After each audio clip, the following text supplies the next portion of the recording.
अस्सलाम वालेकुम, मैं हूँ आपकी उस्ताद और आज आपके लिए लेकर आई हूँ एक न्यू वीडियो। और इस वीडियो में मैं आपको बताऊँगी कि आप लोग किस तरह इंग्लिश स्पीक कर सकते हैं, बोल सकते हैं फ्लुएंटली, रवानगी से और कॉन्फिडेंटली। अगर आप जानना चाहते हैं कि आप इंग्लिश किस तरह रवानगी से बोल सकते हैं तो आप ये वीडियो पूरी देखें और मेरी सारी टिप्स को फॉलो ज़रूर करें। और उम्मीद करती हूँ कि आपको इस वीडियो को देखने के बाद बहुत फ़ायदा होगा और आप इंग्लिश फ्लुएंटली और कॉन्फिडेंटली बोलने लग जाएंगे अगर आप मेरी सारी टिप्स के ऊपर अमल करेंगे तो। प्लीज़ मेरी टिप्स को फॉलो ज़रूर कीजिएगा।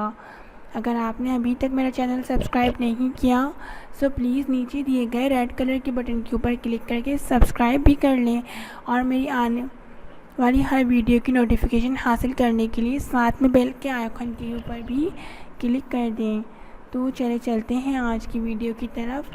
और आज की जो वीडियो में पहली टिप है वो है ये, स्टार्ट फ्रॉम टुडे ओनली।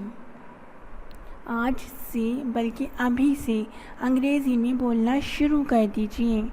गलतियाँ होने दीजिए, परवाह मत कीजिए। गलती कौन नहीं करता, बिना गलती के कौन सीख पाया है।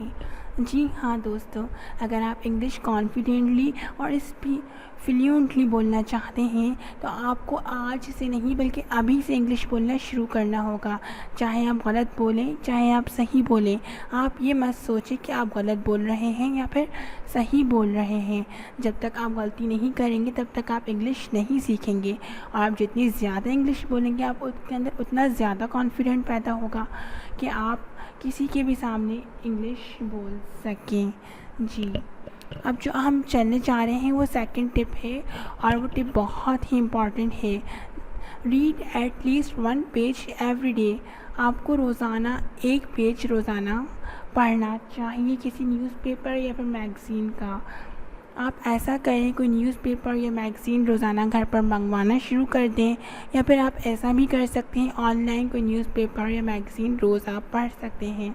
इससे क्या होगा कि आपको रोज़ाना की जो वारदातें होती हैं, रोज़ाना के जो हादसा होते हैं, उनको अंग्रेज़ी में कहने का अंदाज़ पता चलेगा कि उसको अंग्रेज़ी में हम किस तरह बोल सकते हैं रोज़ाना की वारदातों को। और इससे आपकी इंग्लिश काफ़ी इम्प्रूव होगी और आपके पास वोकैबुलरी के न्यू वर्ड्स जमा हो जाएंगे। जब आपकी वोकैबुलरी अच्छी होगी तो आपकी जो है इंग्लिश स्पीकिंग ऑटोमेटिकली अच्छी हो जाएगी। जब आपको वो अंदाज़ आ जाएगा जिस अंदाज़ में हम रोज़ाना की वारदातों को कहते हैं इंग्लिश के अंदर। अब जो मेरी थर्ड टिप है बहुत ही अच्छी है, उम्मीद करती हूँ आप इसको फॉलो ज़रूर करेंगे। Charity begins at home. अंग्रेज़ी में बातचीत आप घर पर शुरू करें।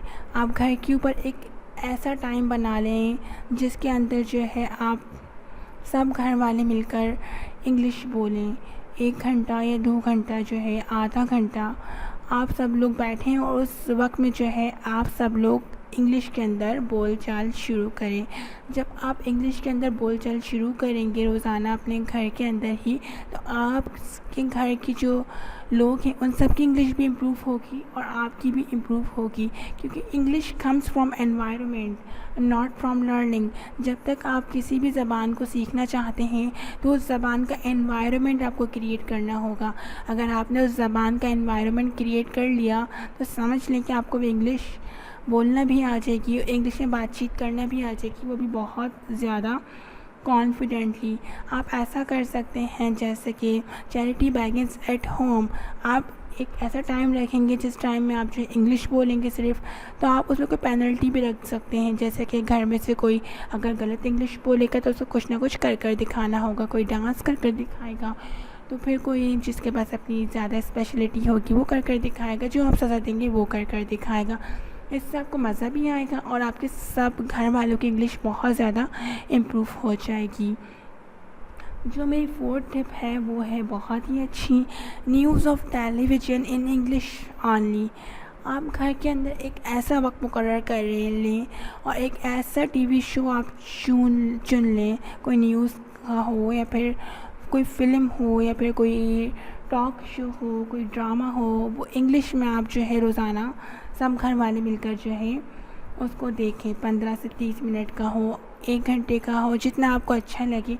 शुरू शुरू में तो आपको बिल्कुल भी समझ नहीं आएगा क्या क्या बोल रहे हैं, मगर आहिस्ता आहिस्ता जो है आपको उनकी बातें समझ में आने लगेंगी।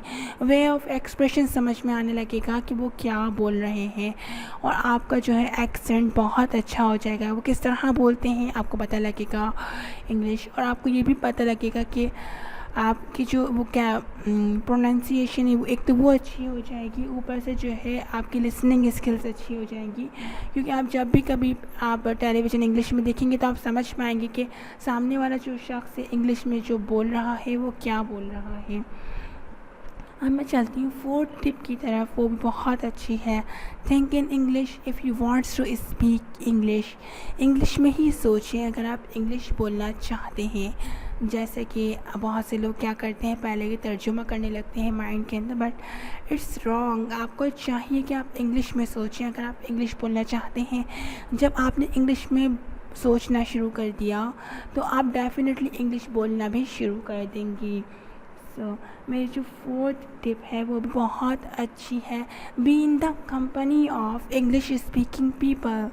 आप उन लोगों की कंपनी में रहें, उन लोगों के साथ रहें जो इंग्लिश में बोल चाल करते हों, इंग्लिश में बातचीत करते हों और इंग्लिश स्पीक करते हों।